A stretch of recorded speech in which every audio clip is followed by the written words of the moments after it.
Pride Month got me feeling like the woker. Why so curious? I've been wanting to, I thought that, like I woke up and I thought that, and I wanted to say it, and I've been thinking it for hours, like waiting for my caffeine and my Vyvanse to kick in, just being like in my head, like, why so curious? And I'm just like laughing to myself. But then when I said it, like without hearing like the laughter in my head, I think that it just wasn't that funny. Let me try again. Pride Month got me feeling like the woker. Why so curious? I think it would be better if I had like a laugh track or something. Anyway, happy Pride Month. I hope it's been gay as hell for you. It's been like, what are we, like a week into it? It's like the 8th? No, today's the 9th. You know, I heard that if you get to the last day of Pride Month, June 30th, and you haven't had any lesbian sex, Chapel Roan will show up in your house at like 3 a.m. and tie you up and make you listen to Picture You on repeat. So, better get to it, you know. Anyway, I was feeling so shitty, like literally just yesterday, and also like the days before that too, for like a little bit. And then now I feel great. Today I woke up and I feel great. Like, I'm the woker. Why so queer? Yeah, I don't know. Like, I don't really know what was getting me. I mean, I do kind of know what was getting me down, but it's also like, you know, sadness is temporary. Sadness is an illusion when you think about things too hard. And if you just lobotomize yourself, you just like, none of it even matters. None of it even matters. And you're good. I made a list. Because I was like, you know, I want to help the peoples. That it's like, you know, if you're sad, like I was, and you're like, oh my God, like I'm so sad. I'm never going to stop being sad. And everything's horrible and life sucks. And like, you know, like whatever, right? Well, you know, there's probably a reason that you feel that way. A reason that can be fixed, a resolvable reason. I think that all sadness can be cured with perspective and medication, probably both of those. Because it's like, look, like I'm gonna sit here right now, I'm gonna preach to the choir, but listen, I didn't even become like this until I became a bupropion baddie. So no, dude, like trust me, like go get your Western medication, go get your 5G injected, because trust me, it'll help, it'll fix you, it'll be good for you. All the holistic people who are like, I don't wanna touch Western medication because I just take ancient Chinese herbs and I'm better now. Okay, well, some of us are crazy. So some of us need more than that. So go to a doctor, babe. Go get some fucking antidepressants or something, like something to fix it, something to make it better, something to deal. But you know, there's other things outside of that, out of chemical imbalances, and we'll get to chemical imbalances. But okay, so if you're feeling sad, let's discuss reasons that you might be feeling sad. I'm gonna be your therapist. No, not. Am I your therapist? No, because you're not talking. So I'm gonna be your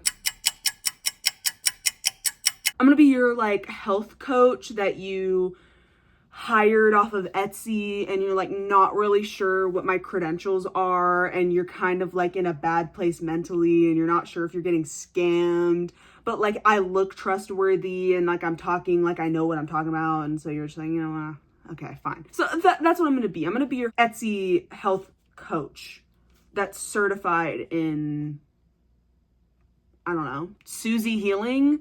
Fuck, dude, I'm gonna bet. And you're done, and you're fixed. And you're normal. Okay. So you're feeling sad. You're right now. You're feeling sad, are you? That's okay. Been there. Let me ask. Have you been inside the house too much? How much are you getting outside? What's so crazy is the difference that just like sunlight makes. And if you were a chronically online person, or you were like a chronically online child, you're like me, and you spent much of your adolescence just online on the internet, it becomes habitual, like just being inside and doing inside things, and you need to go outside. And I'm not being like, touch grass, babe. That's not what I'm saying. You know, go touch grass if you want to, but there might be bugs in there. So that's not what I'm saying. I'm saying go outside, go bask in the sun. Yeah, sunbathe. That's what you really need. So many people are vitamin D deficient, and you would never know. And you're just like sad. You're just walking around sad, feeling like garbage. Vitamin D it like increases your serotonin and like dopamine levels and like all of this like good stuff. And like all you gotta do is go out there and like sit in the sun and you'll feel so much better. My arms, I've been outside. I've been a little tan. Wait, can you even tell? I look pale as shit. I'm like, look at that. And I'm just pale as fuck. And you can't even like see it. You can kind of see it. Don't joke. Don't lie. Like you can kind of see a little bit of tan right there on the shoulder, okay? Okay, see? And look at how happy I am.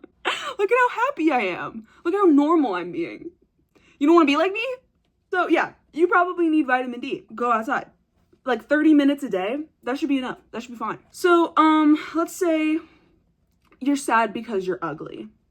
Oh, you can do something about that. Trust me, I know. I'm not gonna say that I was ugly. Like, I didn't know that I was pretty necessarily. I had like pretty facial features, but I was also really overweight and I just didn't like take good care of myself. So I just like the beauty, it was kind of under some layers, you know what I mean? Like, have you guys ever seen those Instagram reels of like the like barbers that will just have some guy who's like the most chopped dude that you've ever seen in your whole life, and he's like, yeah, like I've not brushed my teeth in 6 weeks, my mom made this appointment for me, and then the guy will be like, so like what kind of haircut do you want? He's like, I don't know, just like whatever. Birthday haircut. My mom and my sister Bailey. They're the one that scheduled it. Okay, so you didn't know anything. They just basically said you're going and they're taking you down there. Yes. What haircut are you exactly wanting to go for today? On it, I don't got anything for it. All I got is really water just to maintain it. That's the thing. What you say? You say water? Yeah, all I got is water to really maintain it, so. Like his product, like to fix it?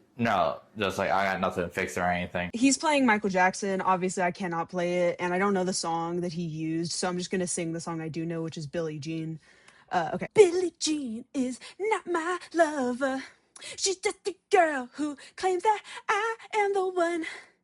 But the kid is not my son. Hee hee. That was pretty good. That was pretty good. You gotta give it to me. That's how they always are. And you know what I'm talking about, and then they come out, or they finish the haircut and he actually looks good, right? I'm telling you, go get a haircut. I've had a lot of different hairstyles over time. I think when I turned 23 was when I really got my hair cut down. But before that, like my hair grows really fast and it'll just keep growing. It does not matter how much I've damaged it from bleach. Like, I think I got my roots bleached in, I think, March. And it's June, so like, yeah, 3 months. That's a lot of growth for 3 months. So I used to have like really long hair. Obviously I'm a natural brunette, and I had hair down to my ass at one point. I never really did like layers. My hair used to be so thick it would break ponytails. Over a couple of years of some pretty bad like hair dye jobs, it kind of got like scraggly and like gross looking and just dry. And so I cut it off, and I did kind of like a bob, like a I don't know, it doesn't matter, but I had like a short kind of black bob, kind of like, you know what, I look like the vampire girl from Hotel Transylvania. There we go, I remembered one. And that was cute, but I was also at the time like really overweight, and having that short of hair without layers did not, like, it was cute, but it would have looked better if I had done something maybe slightly different, or if my face was not so like big. And it just like, I feel like it kind of accentuated the roundness of my facial features. And I have like a good face shape, but like when I was a lot bigger, like I never really got like a double chin because my chin sticks out so much. It more like the fat was there, but it kind of just brought the chin out more. So my chin was like up to here, like I swear to God, and like my cheeks were way bigger, and so my face just looked a lot larger. So a haircut will really do it. Go get some layers, especially if you want cheekbones. Like, if you don't have like a good face structure, you feel like you don't have a good face structure, layers will really do it for you. You have a big forehead, get some bangs. Maybe not, I wouldn't really do like the e-girl, like across bangs. I've done that before. Get some curtain bangs, babe. Man or woman, like, it does not matter. Curtain bangs, layered, like a wolf shag. You'll look like a baddie. It doesn't matter who you are or what you look like. And then also, get a fucking skincare routine. I feel like I am one of the only people my age that I know that has a serious, consistent skincare routine. To be fair, my social my social world is very small. But people in general just don't prioritize skincare. If you're not wearing fucking sunscreen, bitch, you better go to the store right now. Get up right now. Get in your car, and you better drive to that damn Ulta, Sephora, one of those. I guess it could be a drugstore, and go find yourself an acne safe SPF that does not have like silicone. I went to an esthetician when I was like 24 to get this in order. So I have like professional grade skincare stuff. But you don't need a doctor to go to an esthetician. You can just go find one. It's not the same as a dermatologist. If you have oily skin, dry skin, sensitive skin, any of the above, like anything remotely, anything going on with your skin, you need an acne safe SPF, and you need to be applying this daily, multiple times a day. It wears off after 80 minutes. Put it back on. Go wash your hands. Don't put it on like with your dirty ass hands. Go to the bathroom, wash your hands, and put this on. Put this on. Trust me, it may not feel like it matters now. You're 25, you're 21, you're 25, you're 28. You're fucking living life. Beautiful. Your skin is flawless, and you're not like, who cares? SPF, who needs that? I don't even go outside that much. I'm not outside all day. Bitch, I don't give a fuck. Neither am I. Put it on. When you're not wearing SPF, your skin is baking out there, like bread bakes. And you know how when you put bread in the oven, it bakes and it gets crispy? It gets dry and crispy? Yeah.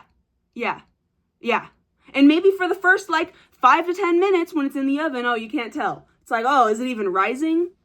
Baby, just you wait. Just you wait. You're gonna be 45 like, what happened? Put it on. Put it on. Body too. Get a body, you don't need acne safe unless you get like Bacne and stuff, then go get an acne safe body SPF. But put SPF on your body, put SPF on your face. Oh my God. Do it. All right. So let's say you're fat, you're overweight, and you don't like that. I get it. The world is progressively becoming more fat phobic again. I mean, it was always fat phobic. We know that. But like, there was a period of time when Barack Obama was president and everybody was woke or pretending to be woke, and they were the woker and they were queerious and they were, and like, it was like body positivity. In reality, that was kind of like fake. I think we all know that by now. People always have and always will prefer skinny, except for like in the medieval times when being fat just meant that you had money and you could eat. You know what I mean? So if you're fat, if you're overweight, well, let me tell you, so was I. I lost 70 pounds like 6 years ago. And there are a multitude of reasons that you could be overweight. And I'm not going to talk to you like you're stupid. I'm not going to talk to you like you've never looked this up before. So I'm going to assume that you understand the basic, like, tried and true methods of weight loss. Assuming, right? You eat healthy. You're wanting to eat your protein, healthy fats, fiber, your fruits and your vegetables, that kind of thing, right? But then you want to exercise, right? It's kind of like your typical workout, eat healthy, lose weight, right? And let's say you've done that before. And not like fake, like you did it for, a day or a week or whatever. Like you committed. Let's say you put 3 months into it. You put 3 months and you were fucking going at it. You were going hard. You were making your meal preps, and you were going to the gym, and you were on it, right? And you just did not see the results. Not really. Like maybe you lost a few pounds, but it just wasn't enough to keep you like excited and motivated, right? I'll ask you a couple of things rhetorically because you can't answer. But first of all, so how's your metabolism? Let's be real here. Are you shitting? Are you? How often? Are you constipated all the time? You need to go to a doctor. There's something going on. Something in your stomach, something in your gut, and it probably has very little to do with the current like lifestyle that you're living. Like it definitely could be. If you're out there eating McDonald's 3 times a day, you know how it is. But there is probably a really good chance, especially if you are a woman and you're overweight and you really struggle to lose weight, that you have some type of metabolism or vitamin issue. Your gut is probably all out of whack. You could be having multiple vitamin deficiencies if you're anemic, vitamin D deficient, and any of the, B12, like having deficiencies in your vitamins can make you act weird and crave different foods, and you struggle to absorb nutrients. That's another thing, is that you can struggle to actually absorb the nutrients from like protein and stuff like that. And then because your body's not absorbing enough of the actual nutrients, it's like, oh, I need something. I need something to wake me up. So you start craving carbs and sugar all the time, even though you are eating food, you're eating your protein, you're eating what you need, but you're still having these intense cravings. There's probably a reason, a medical reason behind that. Go to a doctor. Get labs done. I spent 22 years of my life not knowing that I was lactose intolerant. I spent the first few years of my childhood, when I was very young, drinking a lot of milk. So wouldn't have ever thought that I became lactose intolerant. But yes, you can become lactose intolerant when you become older. And I never knew, because when you think of lactose intolerance, it's like you're thinking I should be throwing up and diarrhea all over, right? That's usually what you're imagining. No, babe. If you get constipated for a week, every time you eat cheese or drink milk or whatever, you are probably lactose intolerant. So all of those things could be serious reasons that you are overweight, that don't have to do with you eating burgers and drinking soda all the time, If you have tried all of the different tried and true weight loss methods and actually committed and actually tried and it did not work, yeah, there's probably something deeper going on and you should go see a doctor. So when you are, your day 3, drinking iced coffee, no food, I don't mean to be a hypocrite. All of those things could really, really help you. If you feel like you're lonely, babe, so am I. Everybody's lonely. Most people right now don't have a lot of friends and aren't really yet putting themselves out there. I refuse to download apps to try to meet people or anything, because I don't want to date. I'm not looking to date. And if I get Hinge or Bumble, that's me being I'm looking for friends, it's not gonna work like that. So go outside, go to places, go do things. Don't be scared of being cringe, because you're cringe if you think that you're cringe. How about that? Bam. Yeah. You are cringe if you think that you're cringe. If you are perceiving cringe, then yeah, you're cringe. But if you really know what's up and you love yourself, nothing you ever do will be cringe. Me, when I'm embarrassing, you're just seeing a cute girl be embarrassing and be silly. I'm not cringe. The fuck? I'm hilarious and I'm hot and I'm awesome. Oh, and another thing. You're sad? Bitch, fix that attitude. Now. All right, let's have a serious conversation. Let's get serious for a minute. As serious as the woker whose query as can be. Be serious for a second. Would you actually think that you will ever really be happy if you're in your head being I'm ugly and I hate myself, I'm disgusting, no one likes me, all of this, I'm the worst, whatever, right? I'm not trying to seem sarcastic. I feel I look sarcastic, but I'm just autistic. This is all, everything that I'm talking about, I am talking about from personal experience, okay? I'm speaking to a phone and I'm looking at myself in the eyes with no one else that I am talking to. I currently, as of right now that I'm recording this, I have 29 subscribers. This is not meant to be disrespectful at all, okay? All love. Anyway, if you're thinking in that way, if you're being exceptionally hard on yourself in your head and it's all I'm the worst and I am horrible, I'm the worst person who's ever existed, I'm the ugliest person who's ever existed, I'm a disappointment, all of these things, it's already done. There's nothing else you can do if that's the headspace that you're in, because that right there is going to be the foundation of everything else, right?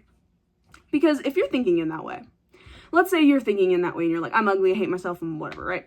And you go try, and let's say you get a little motivated to lose some weight, right? And you're one of these people who has these vitamin deficiencies and issues I was talking about. So you try to do this weight loss, and it's not working for you because there are deeper issues happening in your body that are making it difficult for you to lose weight. If you're hard on yourself in your head and you're being like, oh my God, this is a personal failure. Like I did not succeed at this because I suck. That's the only answer. I just suck. If you're thinking in that way, like, yeah, no, it's just never going to work for you and you're never going to fix anything. Yes, you can self-hatred yourself into doing something with your weight. You can. I did it. I did not love myself at all when I lost those 70 pounds. I hated myself more than anything in the whole fucking world. I thought it was disgusting and I hated myself and I thought that I deserved nothing. I felt like every horrible relationship I had been in was my fault. I felt like my trauma was my fault. I felt like my parents hated me because I was a failure and all of these ugly things that I felt, right? And I hit a breaking point and I was just like, I don't care. I hate myself so much. I'll do anything to lose weight. I remember thinking in my head, I remember this day so specifically, March 29th of 2020. I went in the mirror and I literally thought in my head, like, if I don't lose weight, I will die. And it was that simple. And I went to lengths to lose weight. And I did. I lost the weight. But you want to know what? Do you think that I was able to keep that weight off? Well, actually, yes. Technically, yeah, I was. Like, I never went back up to that, weight. But did I ever stay a consistent weight once I lost that weight? Like, was I ever just, okay, this is a good weight for me and I'm good here now? Fuck no. I have gone up and down all sorts of ways in the past 5 to 6 years. Just all sorts. I've been big and small. I've been a size 2. I've been a size 10. I've been everything, right? And the reason for that is because self-hatred is not like it does not have longevity in it. Like, you can't maintain something through self-hatred. I'll tell you why. Let's say you are like, there's like a specific guy on TikTok who's really popular for like he makes the most, like, to me, these are actually cringe. Like, he makes these videos where he's like, I go to the gym every day for him, and it'll be like a photo of like him when he used to be fat or something like that. And it's like, sure. Yes, like you can lose weight, you can make a change in that headspace. But when you do that, and you've made your change, and you're like, I hate myself so much, and I've lost all of this weight because I hate myself and whatever. So you lose the weight and you start looking way better, right? You're skinny, you're hot, you're a baddie, you're dressing up, you look good, right? And so then you meet someone, right? And you make friends. You make friends and you meet a partner and you start dating them. And that person makes you so happy and they love you and your relationship is amazing and you're suddenly just normal. You feel so much more normal and happy. And then this person is loving you and they're pouring into you and they're being like, no, you're not fat. Even if you were fat, you'd still be beautiful, but you're not fat. And eventually, when you're around someone who you love and you respect, who's talking to you in this way, you will start to believe it, at least a little bit. Like, even if it's not like consciously, subconsciously, you're absorbing it in some way. And suddenly it is not going to be as easy. When the love of your life is like, oh my God, babe, I want to go get food. What are you going to do? You gonna be like, no, I'm in a calorie deficit. No, I can't. Is it keto? No, you're not. You're not. Maybe at first. You might at first, but after a while, you won't. And it's because, you won't have the same self-hatred. It's that kind of self-hatred stems from rock bottom. It stems from, I have nothing and no one, right? That is what it stems from. So when you come into a life where you're suddenly like, wait, I am somebody. I do have things. I am happy. What you gonna do? Gain weight? Probably. Yeah. And that's because you can't. Like, it just won't last forever. It might be years. It might be decades that you go self-hating into perfection, right? But it won't last forever. And even if you're 45, still able to do it, baby, just you wait for menopause. Just you fucking wait. No, you need to be nicer to yourself. It's the only thing that'll work. Like, it literally is the only thing that will work. You need to forgive yourself for things. And you need to stop. Listen, this is so fucking for real right now. When you are like excessively hard on yourself, let's say you're like, you have been through shit and you've done some stupid shit and you've made mistakes and you've done things you regret and things that you don't want to tell people that you did those things when you were at your worst and whatever, right? You need to make peace with that. Because if you don't, if you're sitting here like, I am the worst person ever. Oh my God, these people who have fucking, slaughtered and fucking assaulted and done all of these horrible things. Well, they're mentally ill and like, they're probably struggling and went through things as a child and what. But me, I'm Satan reincarnated. Ugh, get over yourself. Do you think that you sound like humble when you're talking like that? Because you're not. You're like, oh, but I don't love myself. Oh, you're certainly thinking about yourself a lot, aren't you? Huh? How are you going to literally be like, I am the worst person? Like, Hitler existed. Like, Donald Trump is currently our president, but I'm the worst person. It's time to get serious. And I like this. These are the moments where you really need to be looking at yourself and being like, okay, this is not gonna work. Because really, you sound egotistical in an opposite way when you're like, all of these horrible people are whatever because I am the worst person ever because I hate myself. Girl, hate somebody who actually matters. Hate someone, that sounds mean. Hate someone who actually is worth hating. There we go. You do matter, babe. I love you. I didn't mean it like that, please. But no, like seriously though. You have to get over the negative self-talk. You have to learn to forgive yourself. You have to delete the inner voice that has been intertwined with the voices you heard when you were younger from your parents who hated you and the teachers who were mean to you and the kids who bullied you and all of that. Remove it. You have to remove it. It is the only way. You have to be able to like make peace with every part of yourself.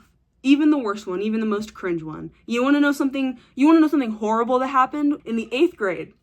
I've literally never told anyone this before. In the 8th grade, I was in gym class and we were doing exercises and I bent over and I farted super fucking loudly. Like, and everybody was being quiet. There wasn't like, I don't think there was music playing or anything. Just quiet. It's in the gym, so it echoed.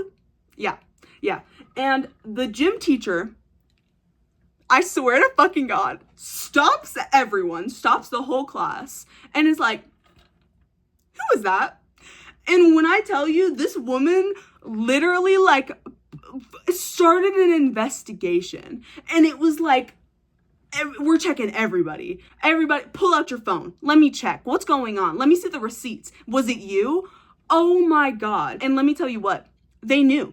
It was between me and this other girl who, like, which is funny because she was, like, the only other, like, very visible gay girl in our class. No, dude, like, literally was like, who was it? It was clearly one of you two. And you know me, of course I denied. I'm just like, no, it wasn't me. No, it wasn't. Listen, man, like, shit happens. Or fart happens. Like, we gotta move on. Things happen, man. You make shitty mistakes. You do stupid shit. I promise you, someone has done something way worse than you. You know someone that's done something way worse than you. Get over yourself. I mean that with all the love in my heart. The same thing that makes someone feel exceptionally important to an unhealthy manner, like when they're like having like narcissistic tendencies. When you fixate excessively on yourself, just in the opposite manner, it's not that different. You're still a self-obsessed person. You're still constantly only thinking about yourself. It's just not like, oh yeah, like I'm the baddest. I can have anything I want and whatever. But you could be thinking that way. That's the funny part. You could be thinking that way. You just have to flip it. That's all you have to do. Flip and reverse it. That negative self-talk kind of thing is genuinely going to be like, above all else, you can get the haircut, you can get the skincare routine, you can lose the weight, you can do anything, do anything and it will help a little bit. But in those moments when you're alone, you haven't washed your hair in a week and you feel gross and you're about to start your period, or you're a guy and you haven't, you feel like you have low testosterone and you're just like, you feel shitty and whatever. What are you going to do in that moment? When you don't have somebody in your bed to remind you like who you are, or you don't have somebody in your phone validating you, what are you going to do? What's going to help you in that moment? Yourself, babe. Only you. Only you. You have the power to wake up in the morning and be like, fuck yeah, bro, I woke up me. That's awesome. I love being me. Make choices. You can make these choices to make your life better and to think better about yourself. And listen, I'm not perfect. I actually really want to start therapy soon. I've really not been able to do therapy since I was like a teenager, and I have issues that I want to talk through and I want to work through. So let me, like I'm not telling you that this is the end all be all and listen to me because I'm the perfect person and I know everything and whatever. But I did also just spend the past year basically being completely by myself and talking to no one and like very much isolating myself. And I learned how to fix that.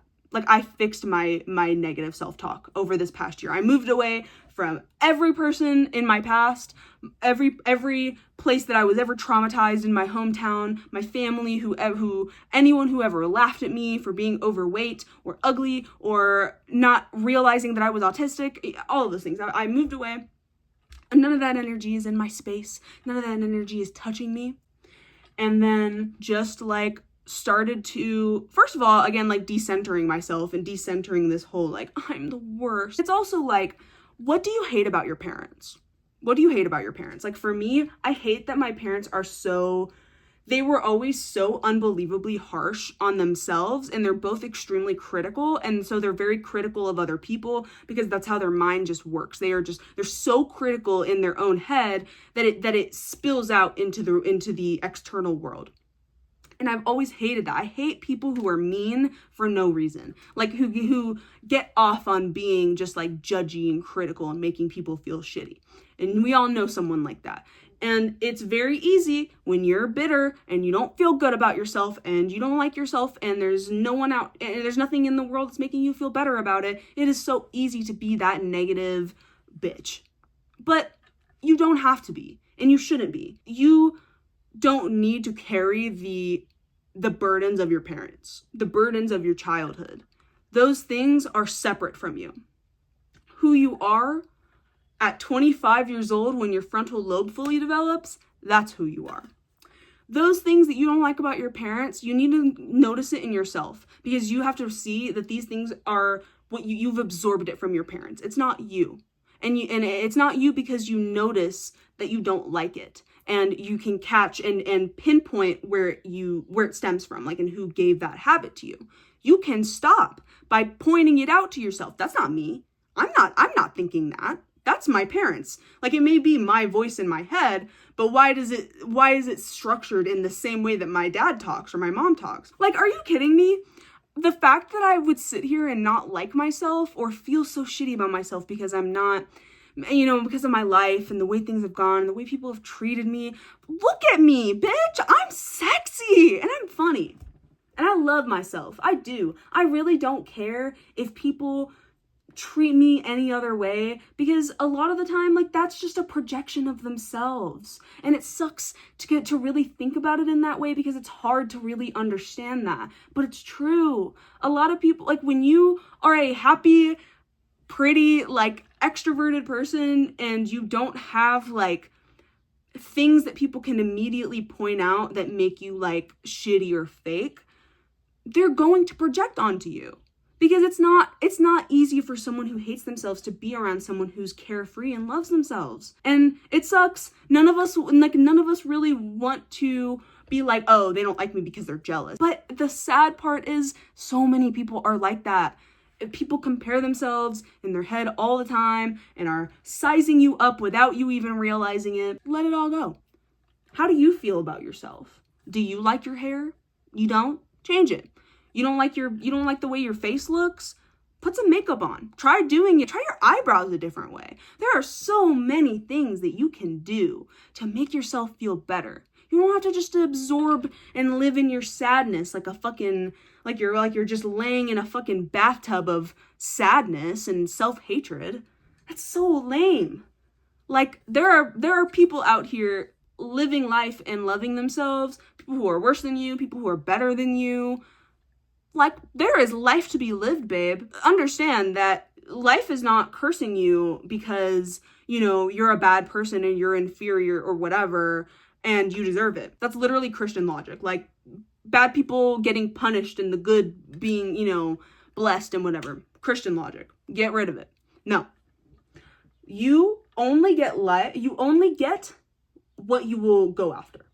Like, what you will actually seek out and fight for and attempt to grab and take for yourself, that is the only thing that you will actually ever get. So if you feel shitty, if you feel like a bad person and you're like, I'm stuck in the house because I'm a bad person, cool, then you'll just be stuck in the house because you're a bad person. But all the people who are worse than you, all the people who have hurt you, all the people who have traumatized you, they're up and about. They're walking around, living their life, smiling, listening to their favorite song, in the sunshine.